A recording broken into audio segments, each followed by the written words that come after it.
Oke, halo semuanya, balik lagi sama gue Vengga di channel Vika Progress. Di video gue kali ini gue mau bahas nih dari si handphone kecil-kecil cabai rawit ini nih. Jadi ini adalah Samsung S23 regular ya. Nah, kelihatan kan ya? Kalau yang ultra kan ada berapa? 4 atau 5 kameranya tuh. Ini yang regular, ya yang mini-mini kecil-kecil cabai rawit ini. Jadi gue mau ngebahas Samsung S23 suka dan duka ketika gue pakai si Samsung S23 yang versi regular ini. By the way, video unboxingnya, video tes gaming, tes si kameranya udah tayang ya di channel gue. Kalian ubek-ubek aja channel gue, kali aja ada yang bermanfaat buat kalian. Oke, ya udah di sini langsung aja gue ngebahas yang sukanya dulu nih. Yang utama nih dari HP ini nih, dia adalah performanya. Jadi ini handphone compact banget sama gue. Layarnya cuma 6,1 inch. 6,1 inch tapi punya performa yang luar biasa. Sekarang kita buka dulu ini untuk apa namanya spesifikasinya nih. Nah, hasil AnTuTu Score yang versi 10-nya dia itu udah seharga, skornya tuh udah seharga HP entry level di 1,3 jutaan Samsung S23 ya kan. Terus kita lihat spesifikasinya. Oke, jadi ini Samsung S23 papan Kalama. Jadi dia pakai Snapdragon 8 Gen 2 overclock. Nah, nih Snapdragon 8 Gen 2 for Galaxy yang udah overclock berarti ya. Oke, untuk resolusi layarnya dia masih di Full HD Plus ya. Nah, RAM-nya itu udah LPDDR5X, jadi udah ngebut banget. Dan RAM yang gue gunakan ini di handphone gue nih RAM-nya 8 GB ya. Terus dia memorinya udah sampai 4200 MHz. Tuh, ya kan, CPU-nya Qualcomm Snapdragon 8 Gen 2. 64 bit. Nah, intinya performanya di berbagai game yang udah gua tes, gua uji itu udah maksimal banget deh pokoknya. Terus suhu yang dihasilkan juga ini udah performanya tuh udah ya ibaratkan rata kanan no debat. Jadi udah paling mantep lah intinya.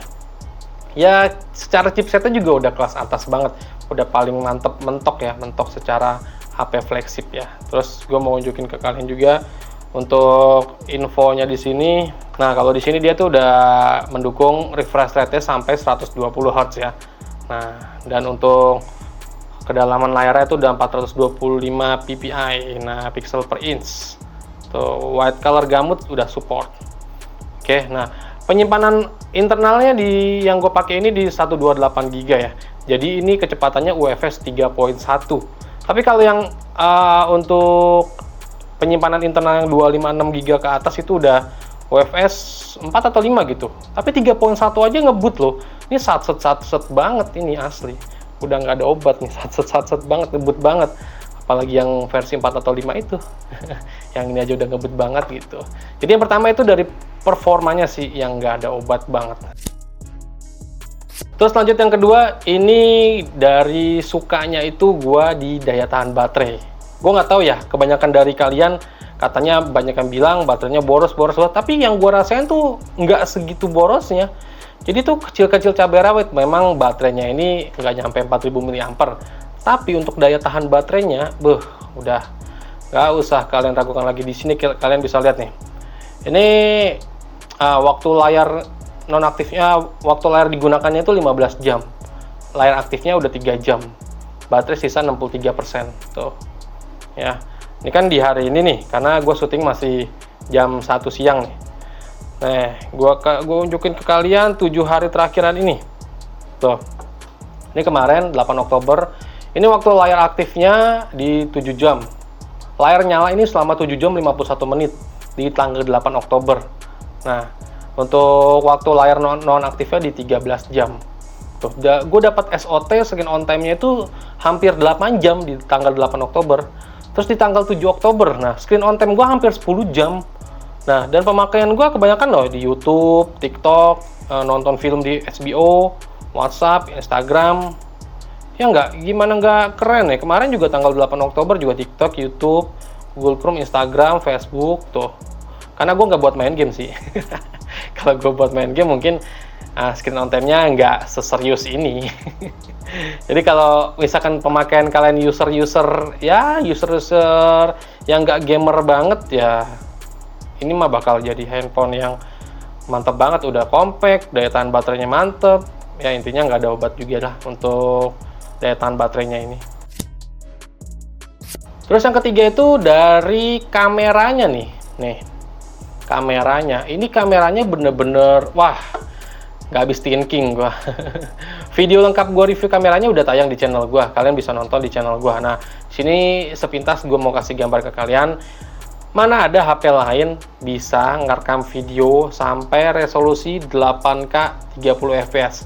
Walaupun sekarang udah ada ya, tapi itu nggak banyak yang bisa ngerekam video itu di 8K 30 fps. Udah gitu stabil lagi. Nggak habis thinking lagi-lagi gua. Terus perekaman video buat kamera depannya juga ya sama, tapi nggak bisa sampai 8K ya. Dia di Full HD di 60 fps. Sekelas handphone yang ada Leica-nya aja nggak bisa record kamera depan sampai 60 fps, ya nggak? Yang kemarin baru dirilis itu. Nah, ini bisa. Jadi menurut gue kameranya, hasil fotonya juga terlihat natural, tapi memang softwarenya itu bekerja dengan baik. Jadi yang kelihatan agak burem, dia bisa menstabilkan dari hasil kameranya itu. Belum lagi si telefotonya ini, aduh, ini mah bukan nangkep bulan lagi, ini bisa nangkep Pluto kali ya. Nggak bercanda. Jadi kamera telefotonya juga berguna banget buat kalian mau mau foto jarak jauh gitu. Misalkan hobi kalian yang hewan-hewan gitu tuh, yang kadang potret-potret hewan tuh, ini kamera telefotonya kepake sih ini. Tapi kalau keseharian sih mungkin ya foto-foto tiang listrik gitu. Jadi ini foto 3 lensa kameranya ini bukan gimmick. Jadi ada lensa utama, lensa ultra wide, lensa telefoto, ini kepake semua tiga-tiganya. Jadi ini fitur kameranya yang bisa banget gue andelin buat kebutuhan gue sehari-hari. Apalagi sebagai konten kreator. Malah kebanyakan juga sekarang ini video-video gue banyak yang gue ambil footage-nya dari ini, si Samsung S23 gue ini. Lebih ringkas aja gitu daripada gue setup ribet-ribet pakai DSLR lagi. Aduh, ribet, mendingan gue pakai ini aja, lebih aman. Oke, jadi kameranya ini udah terbaik. Dan terakhir mungkin yang sukanya dari yang pengalaman gue pemakaian sehari-hari ya, bukan yang gue harus ngelihat spek kedalaman handphone, speknya ini semua keseluruhan gitu. Jadi berdasarkan pengalaman gue sehari-hari, yang enak-enaknya itu ada di layarnya. Asli, layarnya ini kalau kalian mau tahu, udah terbaik lah pokoknya. Walaupun masih Full HD, tapi Full HD-nya itu ya udah tidak bisa diungkapkan dengan kata-kata. Nih gue kasih contoh nih, video-video kayak gini aja nih. Nah, gue kecilin dulu. Nah, video-video kayak gini layarnya tajam cuy, asli tajam ini layarnya. Walaupun bakal kekompres ketika masuk YouTube ya, tapi ini tajam banget layarnya, sumpah dah. Udah gitu kecerahan layarnya juga udah maksimal banget lagi. Dibawa keluar juga nggak ada tuh yang namanya layar redup-redup gitu. Ini biasa gue buat nonton film-film di HBO. Biasanya gue lagi suka banget nonton serial di HBO nih.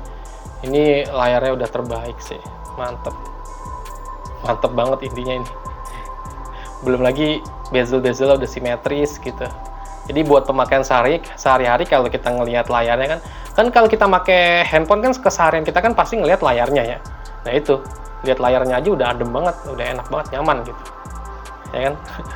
Jadi layarnya ini udah terbaik sih menurut gua. Walaupun belum support yang 2K, 4K, tapi Full HD aja ini udah terbaik. Belum lagi gue udah beli casing nih, casing dua casing. Ini murah-murah loh casingnya. Ini cuman berapa? 25.000. Ini sama 25 ribuan. Nah, ketika gue pakein casing juga, wah nggak kalah menarik tuh. Cakep tuh. Cakep. Ya kan? Casing 25.000 aja udah bikin HP-nya bisa sekeren ini, asik. Ini casing yang hitam, dan gue beli versi casing yang bening, yang ada magnet buat wireless charging. Nah tuh, cakep kan, kelihatan keker. Tuh. Terus gue juga biasa suka ini, ngecas wireless. Mana nih, cas wireless tuh, nyala udah. Cas wireless charging 15 wattnya aktif. Misalnya gue lagi ngedit video nih, ya udah powerbank gue taruh di meja aja, gue tempel aja kayak gini. Jadi ketika gue kelar ngedit video, ya udah handphonenya juga udah terisi penuh lagi, aman. Jadi hal-hal simpel kayak gitu menurut gue ya berguna banget di kebutuhan gue sehari-hari dalam menggunakan handphone S23 ini. Ya udah, sekarang gue tunjukin kekurangan dari Samsung S23 ini. Jadi, menurut gua, yang kurangnya dari Samsung S23 ini cuma satu. Setara kan ini handphone flagship, mentok kanan pokoknya lah semua. Nah, ada kurangnya nih, cuma satu. Yang kurangnya ini menurut gua ya bukan mayor, minor sih. Ya, sesuai ekspektasi kita masing-masing. Nah, ini kalau buat gua main game, bukan gak enak karena performanya ya, layarnya cuy. Kecil banget gila layarnya ini. Gue sih udah punya game banyak di sini sebenarnya tuh, kayak Genshin. Ini gue mainin juga tapi nggak sesering se-edik itu. Nih kalau gue misalkan main game nih, ya ampun ini layarnya. Aduh, bukan layarnya jelek sih, jadi kurang lebar, kurang besar gitu. Ini kan cuma 6,1 inch. Jadi kalau misalkan kalian punya yang S23 Ultra mah udah mantep lah. Nah yang ini layarnya cuma segede gini doang. Nah, di telapak tangan gue ya udah enak sih, compact, cuman ya gitu, nggak apa ya, nggak yang selebar gitu. Jadi pengoperasiannya tuh kurang greget lah. Tapi itu preferensi masing-masing ya. Kalau di gue itu nggak tahu, kalau kalian yang biasa main game di layar compact kayak gini mungkin suka-suka aja kali ya gitu. Dan ketika main game ya suhunya yang gue rasain ya memang hangat-hangat panas gitu. Apalagi di wilayah gue nih di Jakarta udah 36 derajat. Gimana wilayah kalian? Mungkin itu aja sih suka dan duka dalam gue menggunakan Samsung S23 ini. Kurang lebih 3 mingguan lebih dah. Ya udah, itu yang gue ceritain tadi barusan. Ya udah, semoga video ini bermanfaat buat kalian semua ya. Kalau kalian ada pertanyaan tentang Samsung S23 ini, kalian tulis aja di kolom komentar pada video gue kali ini, atau kalian DM gue aja di Instagram. Mungkin gue punya